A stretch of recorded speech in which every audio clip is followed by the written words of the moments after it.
Hello guys, welcome back to Techno YouTube channel. ඉතින් මේ video එකේ මම ඔයාලත් එක්ක කතා කරන්න හදන්නේ variables ගැන. ඉතින් variable එකක් කියලා කියන්නේ මොකද්ද? variable එකක් කියන්නේ ගොඩක් වෙලාවට අපි එක contain එකක් විදිහට අරගන්නවා. එහෙම නැත්නම් අපි එක අපි මොකක් හරි අපේ තියෙන data එකක් save කරන්න අරගන්න දෙයක් විදිහට තමයි අපි variable එකක් කියන එක අරගන්නේ. ඉතින් මම මෙතනදී අලුතෙන් variable.php කියලා ෆයිල් එකක් මේ විදිහට හදා ගන්නවා.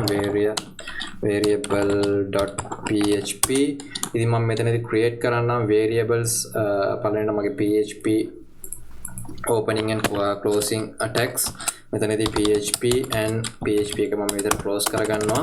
ඉතින් PHP වලදී variable එක declare කරන විදිහක් තියෙනවා. ඉතින් පළවෙනිට අපි $sign එක දෙන්න ඕනේ.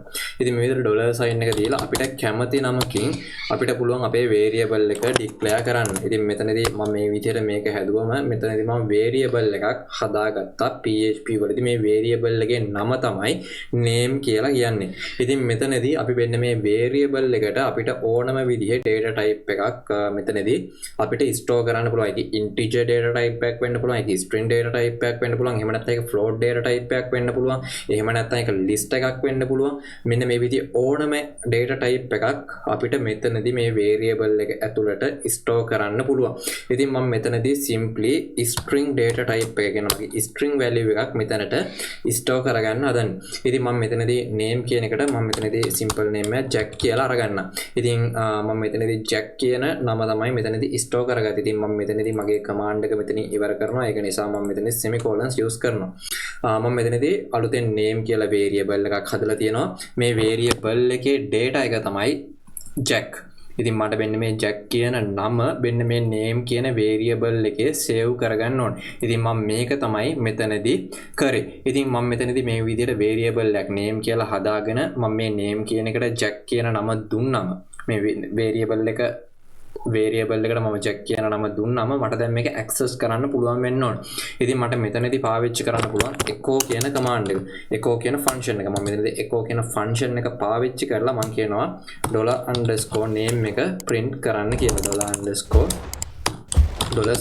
$name කියන එක print කරන්න කියලා කියනවා. ඉතින් මම මෙතනදී ආයම සැරයක් මම මගේ YouTube කියන ෆයිල් එක ඇතුළට යනවා. YouTube වල variable.php කියන එකට ක්ලික් කරනවා. එතකොට ඔයාලට බලා ගන්න පුළුවන් මෙතනදී මගේ name එක jack කියන නම මෙතනදී display වෙලා තියෙනවා. ඉතින් මම මෙතනදී $_name කියලා variable එකක් හදාන තියෙනවා. මේකට string data එකක් මම store කරගෙන තියෙනවා. ඒ කියන්නේ jack කියන නම මම මෙතනදී store කරගෙන තියෙනවා මෙන්න මේ variable එකට.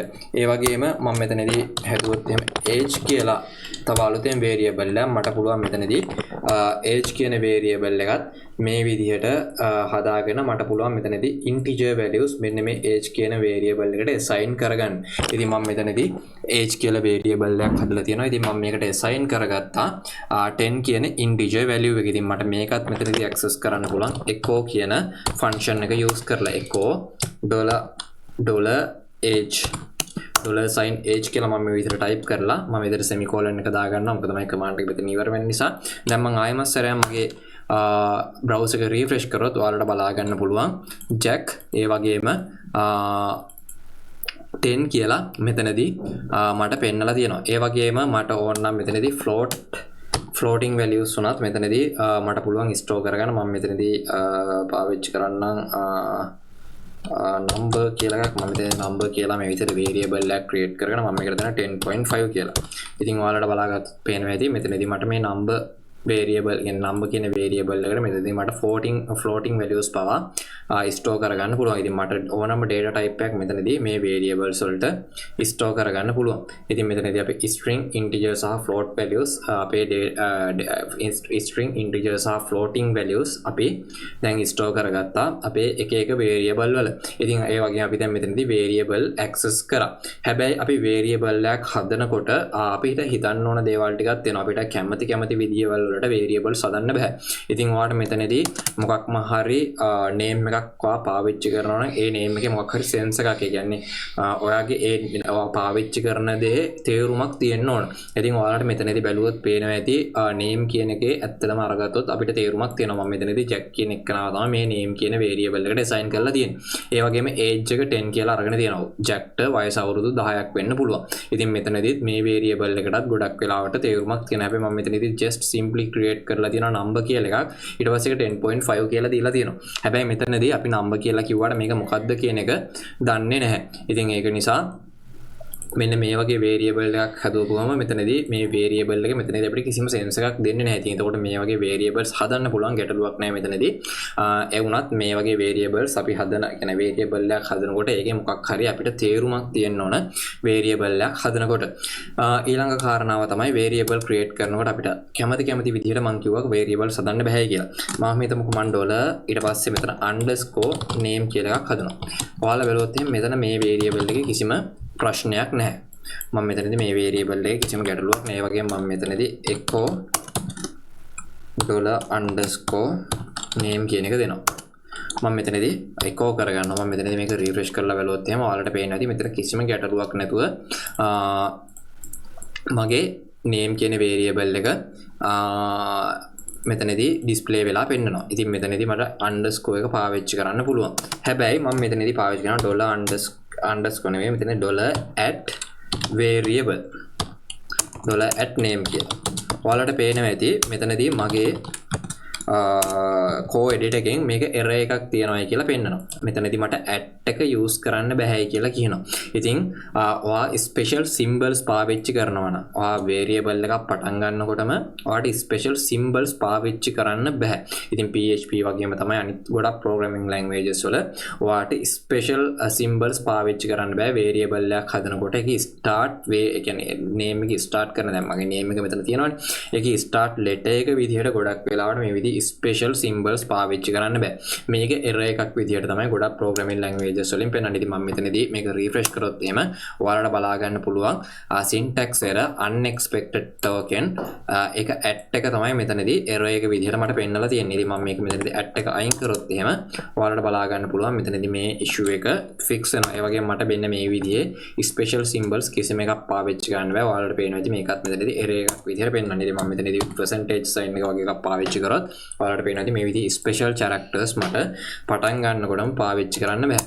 හැබැයි මේක first name එක කියලා ඔයාට ඕන මේක දැන් මේ විදිහට තියෙනකොට මේක පිළිවෙලක් නෑ වගේ. ඔයාට පුළුවන් මෙන්න මේ first ඊට පස්සේ මෙන්න මේ n අකුර ඔයාගේ වෙන් වෙන තැන ඒ කියන්නේ ඔයාගේ space එක වදින තැන ඔයාට n අකුර capital කරන්න පුළුවන්. ඔයා මෙන්න මේ විදිහට space එකක් තිබ්බොත් එහෙම මේ variable එකේ මේකත් වැරදි variable එකක් විදිහට තමයි තියෙන්නේ. ඉතින් ඔයාට variable එකක් create කරනකොට ඔයාට spaces තියන්න බෑ. ඉතින් ඔයාට space එක ඔයාට identify කරගන්න ලේසි වෙන විදිහට ඔයාට variable එකක් හදන්න ඕන නම් ඔයාට පුළුවන් first ඊට පස්සේ name කියන එක පාවිච්චි කරන්න. ඉතින් මේක අපි කියනවා camel case කියලා. ඉතින් මෙතනදී ඔයාලට first කියලා පළවෙනි නම හදලා ඊට පස්සේ name කියන එක දෙවෙනි space එක. ඔයාලට දෙවෙනි space එකේ පළවෙනි letter එක capital letter එකක් විදිහට තියන්න පුළුවන්. එහෙමත් නැත්නම් $first underscore name first underscore name මෙන්න මේ විදිහටත් ඔයාලට variables create කරන්න පුළුවන්.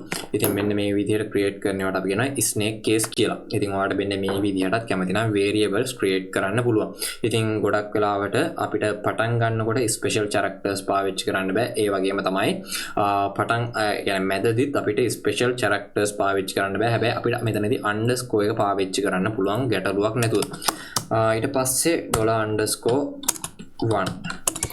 මෙන්න මේ විදිහට අපිට numbers වලින් පටන් ගන්නත් බෑ variable එකක්. ඉතින් මම මෙතනදී name 1 name equal මොකක් හරි name එකක් මම විතර type කරගත්තොත් ඔයාලට පේනවා ඇති මේක මෙතනදී error එකක් මට පෙන්නලා තියෙනවා මගේ code edit එකෙන් මෙන්න මේ විදිහට මට මේක පටන් ගන්න බෑ කියලා. ඉතින් මට numbers පාවිච්චි කරන්නත් බෑ variable එකක් පටන් ගන්නකොට.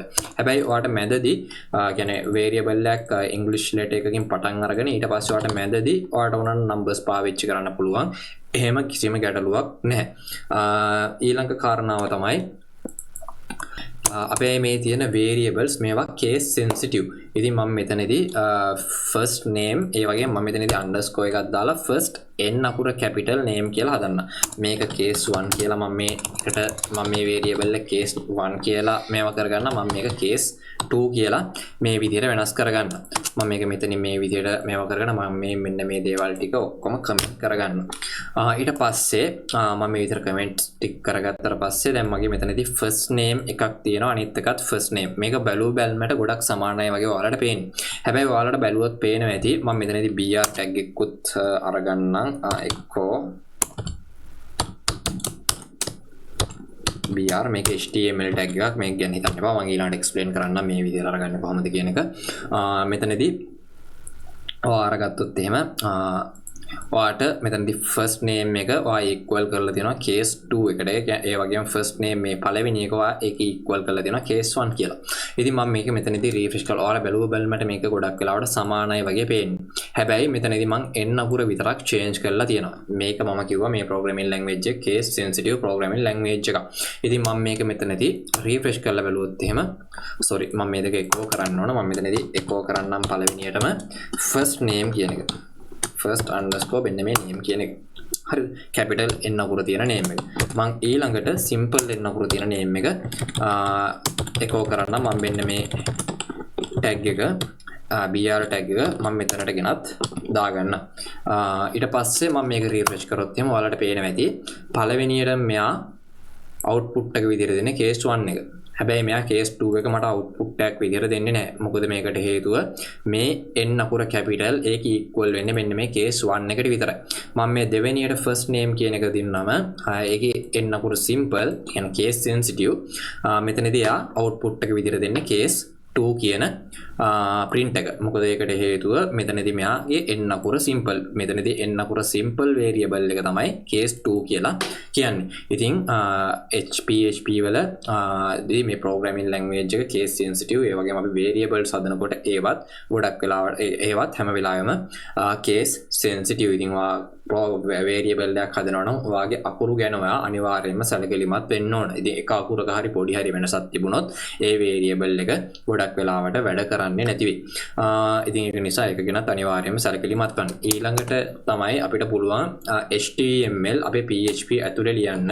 මම මෙතනදී echo කියලා මේ විදිහට අරගෙන මම මේ විදිහට double quotations open කරගෙන මම මෙතන type කරන h1 නිකම් h1 tag එකක් මම මෙතනදී hello කියලා මේ විදිහට type කරලා hello ඊට පස්සේ මම මේ h1 tag එක close කරගන්නවා. මම මේ විදිහට h1 tag එක close කරගෙන control s ගහලා save කරගෙන මම ආයෙම සැරයක් මේක refresh කරනවා. ඔයාලට බලා ගන්න පුළුවන් මෙතනදී h1 tag එක display වුණා hello කියන message එකත් එක්ක. ඉතින් අපිට පුළුවන් PHP ඇතුළෙම මේ විදිහට HTML උත් කෝඩ් කරන්න. අපි උනට මේ ක්‍රමය මෙතනදී පාවිච්චි කරන්නේ නැහැ. අපි ඉස්සරහට යනකොට තව ක්‍රම ගැන කතා කරනවා. ඉතින් මේක දැනට basic knowledge එකක් අරගන්න ඔයාලා වෙනුවෙන් කියපු දෙයක්. ඉතින් මේ වීඩියෝ එක මම මෙතනින් නතර කරනවා. අපි ඊළඟ වීඩියෝ එකෙන් හම්බ වෙමු.